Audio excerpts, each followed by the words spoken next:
I do want to talk real quick about Mayor Deborah Frank Finan in Champaign, Illinois. This mayor has decided that not only will she pass a bunch of overreaching laws, but she is also going to assume, by the stroke of a pen with an executive order, taking the power to ban the sale of guns, ammo, alcohol, and gasoline. She also is assuming the power that she could cut off gas, electric, and water to your home if she so chose.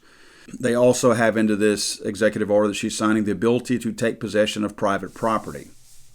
These are all things that infringe upon your constitutional rights, not just your Second Amendment rights.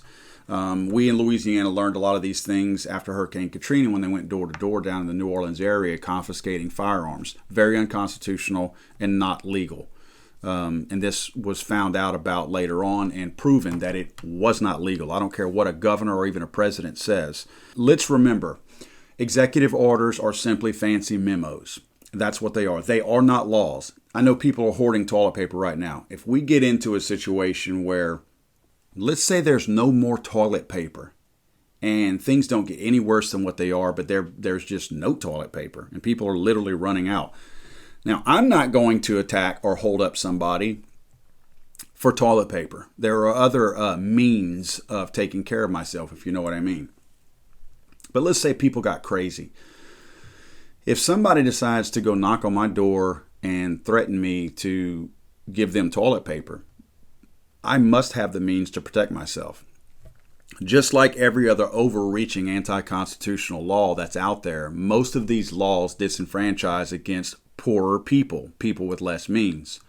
So you're going to have somebody who might be getting attacked in a low-income neighborhood or something because somebody wants what they have. Because if this thing gets any worse, as far as the mass hysteria in this country right now, you're going to start seeing runs on food more than what you've already seen. Obviously, the toilet paper and other essential items for your home.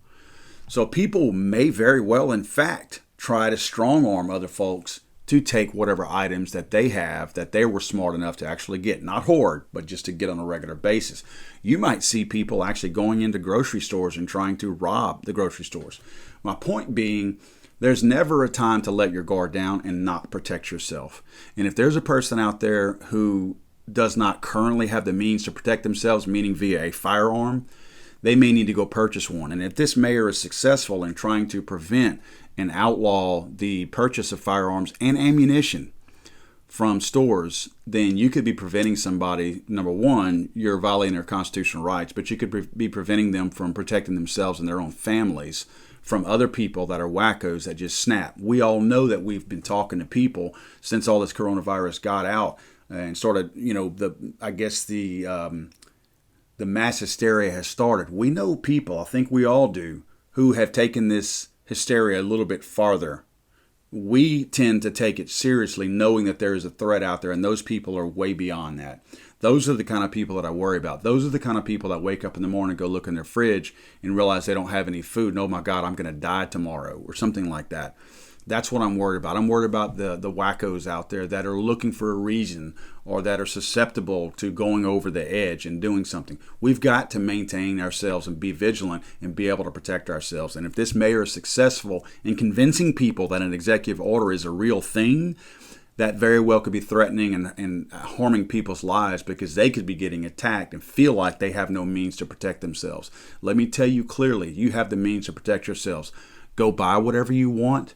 It doesn't matter what any mayor says or any governor says. That's unconstitutional. You find somebody who can private sell it to you if you want to. What they're doing is they're forcing these people. This is in Champaigne, Illinois, a stone's throw from Chicago, where so many illegal guns already exist. What this mayor is doing is forcing these people in Champaigne to become felons in their own state, because now she's going to try to cut off, at some point, it's not done yet, but could potentially cut off the sale of these firearms and have these people going to illegally purchase firearms in Chicago in a very dangerous environment and buy illegal stolen guns. So this, again, is an infringement on people out there who are more low income and already don't have those means.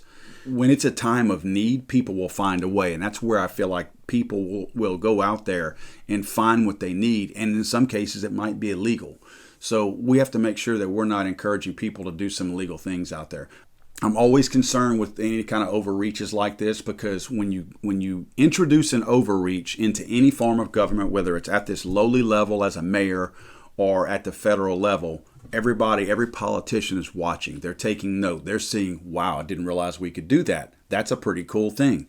And as the anti-gun movement has done over the last few years, they've taken that focus from the federal level to be anti-gun and pushed it down to the local, the state level. What this tells me is this is a test that, and I'm not saying a conspiracy, this is something that the anti-gun movement out there, the Bloombergs and the crazy moms with the red shirts, are watching. Like, that's not a bad idea. So they're thinking that if a mayor can do it and the people are stupid enough to follow what that mayor says, that maybe at some point a governor could do that. And then guess what? Maybe at some point a president can pass an executive order. Wouldn't it be so cool if we had an anti-gun president right now that would come out and say, no firearm or ammo sales nationwide, sign an executive order? That's very possible. I will say this. I live in Lake Charles, Louisiana. Our mayor is Mayor Nick Hunter. For one thing, Mayor Nick Hunter is not stupid enough to try to pass some kind of stupid executive order like this. He can't be that stupid. He's got to have enough sense to know where he lives. And I don't think that he's a pro-Second Amendment guy by any stretch. He's certainly not a gun guy. But I don't think he is as ignorant enough and would allow somebody to actually make him do these things. So I don't think that's going to happen. But if they do try to pass something like this, if Mayor Nick Hunter here in Lake Charles, Louisiana tries that, ignore it. Go buy whatever you want. And you know what? Guess what? I'm telling you this right now. If they do try to pass something like that and limit the sale of ammo, if anybody needs a small amount of ammo for the new gun that they've purchased or to protect themselves, if it gets to that point, give me a call.